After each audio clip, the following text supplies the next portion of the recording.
hanging out with an old friend of mine. I met him back when he was in college. They were doing a little radio show with him and Rich Vleck. What was it called originally? Do you remember the original name of your radio show? Hot Wings. Oh, the radio show was called Hot Wings too? Yep. Okay. The internet radio show was Hot Wings. Then we transitioned to Hot Wings TV. Oh, there we go. So Greg and I spent a lot of time on the road. We have stories that we will tell at some other time. You guys want to buy us a couple of beers. We have unofficial stories that will not make it onto the YouTube page. But, man, we really did. I mean, what a great experience for all of us people to travel to all those racetracks. Yeah. Every track was its own little problem as far as cameras and editing. Sure. It really did teach, I would imagine, you and Rich a lot real fast. Yeah, quite a bit. I mean, I learned a ton from it. And, it was a great experience and great practice and all that, too. It's just getting used to kind of what you see what other crews, the real professionals go through behind the scenes. So. Yeah, because you raced before that, though, didn't you? When you were younger, or no? Oh yeah. Okay. I raced karts and stuff like that, and always wanted to be out, in the big cars. Just didn't get the opportunity to around 09 or so when we had that sportsman car that we built. So. Remember, you were pit reporting for us, so it was nice to have you, a guy who raced, in the pits reporting for us. And, I've been around these things for a little while. So, So how did you make the transition back to racing again? Got through school, got a decent job, started saving some money. Just that simple? Yeah, pretty much.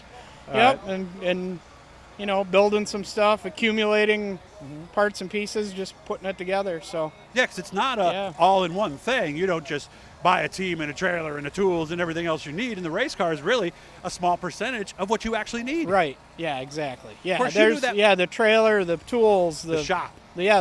Shop space, parts.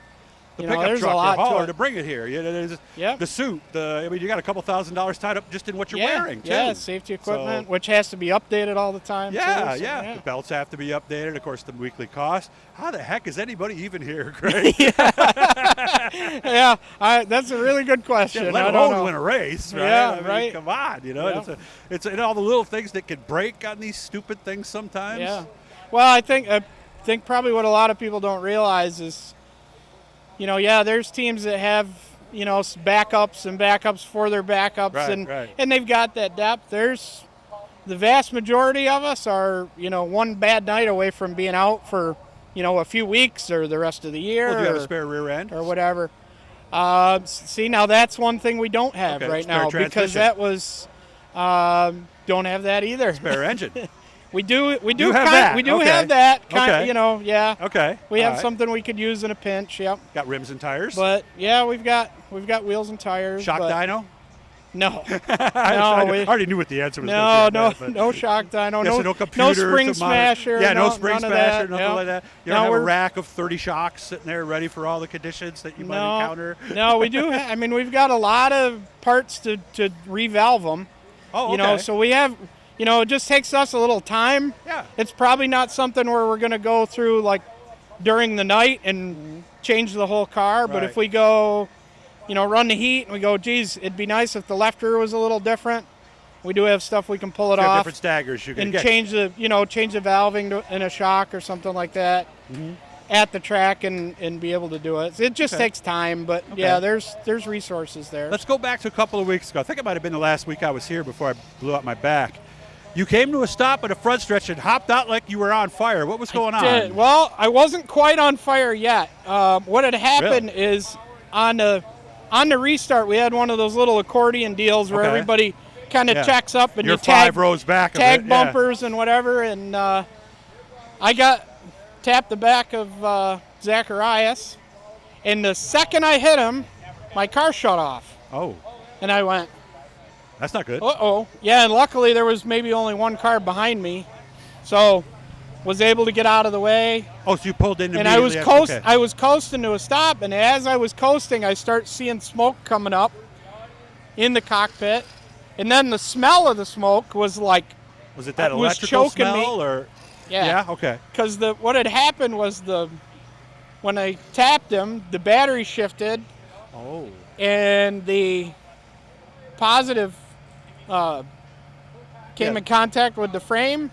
Oh, no. So it was basically from the frame to through a couple feet of tubing to where the ground was attached, right back to the battery. It just made a quick short loop. Oh, jeez. And it toasted that ground cable. So all the dash and everything was gone, huh? No, really? Luckily, because it was just that small short right there, it was localized. All the electrical stuff was fine. Ooh. It was like it bypassed all that. So that's fastest I've seen you move in a long time, Greg. I got to tell you that. You hopped on that thing like your butt was on fire. Well, the worst thing was, I see smoke, so I don't know if I'm on fire, right. and then I can't breathe. Because that. Now you got two reasons to get out of the car. So it was like, holy cow, I can't get out of here fast enough. Then. Okay, good. Yeah, luckily it was replace the battery, replace a couple cables. Mm-hmm. Could have been a lot worse. Yeah. Glad you're all right, man. Yeah, I gotta go. Me I gotta too. do some stuff over it there, but always good to see you, man. And one of these times we are gonna have to get together and just meet somewhere, have a cold one, and let the stories flow. I'll leave the camera home and we'll have some fun. Yeah, so guys, hit the blueies, subscribe, all that stuff. You got something you wanted to say? Yes. Well, I just like to take the opportunity because we talk about what all it takes to get here. Yeah. So Napa Penyan, they do a lot for us.